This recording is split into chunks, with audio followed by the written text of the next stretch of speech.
To address various health topics, NIH is comprised of 27 separate institutions and centers, including its two largest, the National Cancer Institute, NCI, and the National Heart, Lung, and Blood Institute, with a proposed budget of almost $29 billion. The NIH is the center of the government's gigantic medical research efforts. In terms of nutrition research, however, something is amiss. None of these 27 institutes and centers at the NIH is devoted to nutrition. We won't be hearing about exciting research on dietary patterns, nor will there be serious efforts to tell the public how diet affects health. Instead, the prevention and nutrition budgets will be designated for developing drugs and nutrient supplements. Almost all the billions of dollars of taxpayer money expended by the NIH each year funds projects to develop drugs, supplements, and mechanical devices. Our tax dollars are used to make the pharmaceutical industry more profitable. I've come to the conclusion that when it comes to health, government is not for the people, it is for the food industry and the pharmaceutical industry at the expense of the people. It is a systemic problem when industry, academia, and government combine to determine the health of this country. Industry provides funding for public health reports, and academic leaders with industry ties play key roles in developing them. A revolving door exists between government jobs and industry jobs. Government research funding goes to the development of drugs and devices instead of healthy nutrition. It is a system built by people who pay their isolated parts, oftentimes unaware of the top decision makers and their ulterior motives. The system is a waste of taxpayer money and is profoundly damaging to our health. Hello, my name is John Rose, and I was reading from T. Colin Campbell's book, The China Study, Part 4, starting on page 315, Chapter 17, where Part 4 is devoted to understanding why this knowledge isn't readily available to everybody.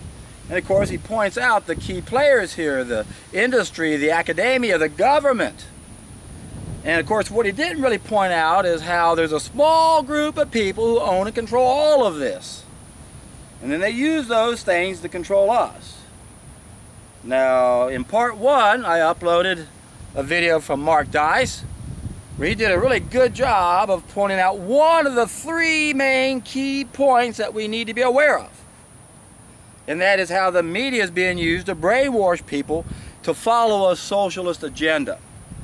And it kind of irritates me to realize how malleable we are, because I sure was. I reflect back on watching All in the Family when I was younger, because I like comedy, and yet that show was brainwashing me to think a certain way on topics I had no idea on, and yet I had an opinion on it.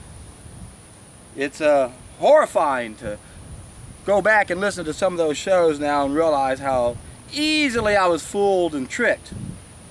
So the media is used to promote an agenda. We know there's a certain small group, they own the media, they own the records, they own everything that establishes our view toward things. And that's an important piece of the puzzle. But the biggest problem so many of us have, I alluded to just recently in my videos, that's why I jumped on this video by Mark Dice, because it really fits with where I'm at right now and what I'm saying, is that if you don't know the real cause of problems, of diseases, of birth defects, then you won't know what's bullshit and what's not bullshit. The NIH is bullshit. Financing that, we should totally destroy it. Paid what, $29 billion in 2005, $31 billion in 2010, 2017 we're up to $34 billion. Give me a small fraction of that and I'll put an end to all this madness. None of the research is going to nutrition. This is just an extension of the industry. But the industry is an extension of this small, sick group of people. So you don't say, oh, it's the pharmaceutical industry. No, it's who's behind that? There's a huge conflict of interest with National Institutes of Health, and there's a revolving door between these type of industries and government. And we see it all the time. In fact, the reason why they were able to get away with non-disclosing this is the guy who was the director of the NIH, was really a drug employee. You see, when you work for certain companies, your next promotion is you got to go work for the government and be a director of a department, so you can make sure you screw the public. Now, Jimmy, I feel for you, man. That must be a horrible thing to have happen.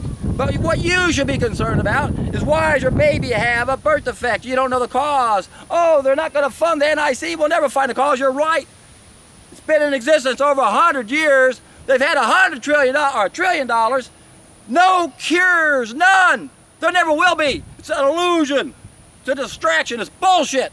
Don't fund the NIH. They're not going to help you find the solution. You are the solution. You got to wake up and realize the role that our food plays. Do I need to rescue my dog? I think she can manage. To all of our problems, if you don't understand the root cause, the fall of mankind, if you don't understand the raw food, cooked food perspective, you'll never be able to make any sense, and will be incapable of having an intelligent conversation on Obamacare or NIH, or, as I mentioned recently in my videos, on vaccines or chemotherapy. You don't know that's bullshit and bullshit and bullshit and bullshit until you know what's real. Jimmy, you don't know what's real. Mark, you don't know what's real. You guys are a distraction.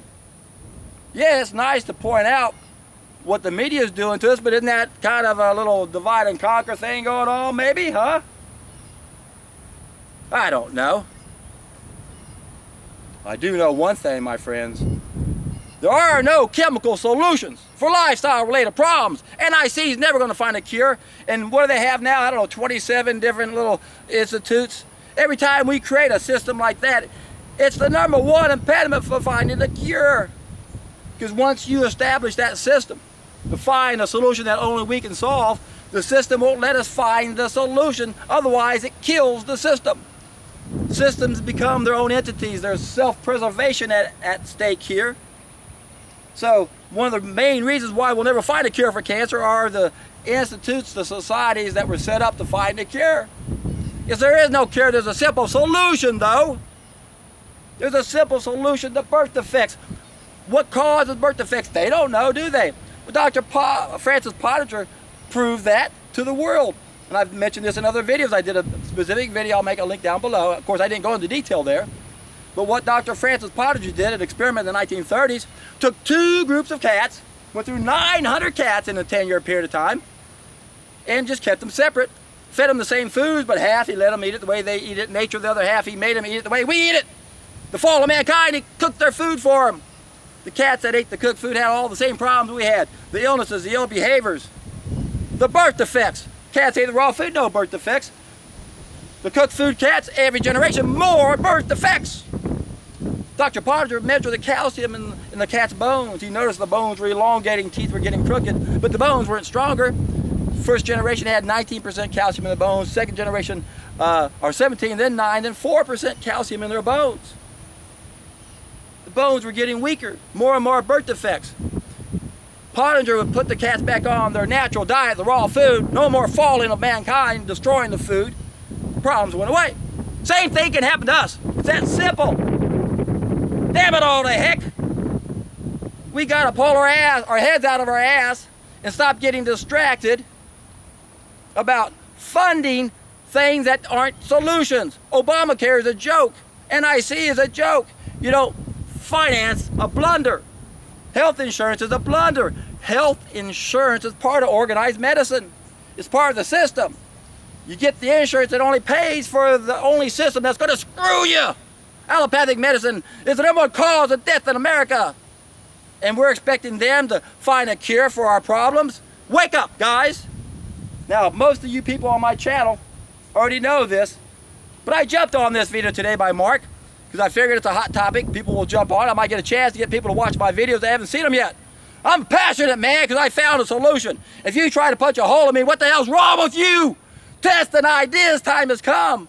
Take the first of my 3-step process, and what you're going to experience is a transformation on every level of your life, physically, mentally, emotionally, spiritually, communally, every level. I'm telling you, I know, because I've done this over 1,200 days in the last 24 years. I've coached thousands of people. Look at the testimonials on my videos in the comment section. People going the distance, still seeing horrible things come out of us that Victor Hugo called a serpent. You got a damn serpent in you, Mark Dice. I can prove it to you. You're also under the hunger spell, and I can prove that to you also. Watch my video on the hunger spell. Take a solid food vacation, what's going to happen? You're going to poop out stuff you don't believe that's inside you. Now this is a challenge for you. I challenge you to do this, and we'll see if you're part of the solution or the problem. Of course, you can do this and go, oh, it killed me. Had to rush to the hospital, and they said if I did one more day, I'd be dead. I don't think that's going to happen. In fact, this could be the most exciting day of your life, Mark, if you do this. Why? Because you're going to be in for a treat.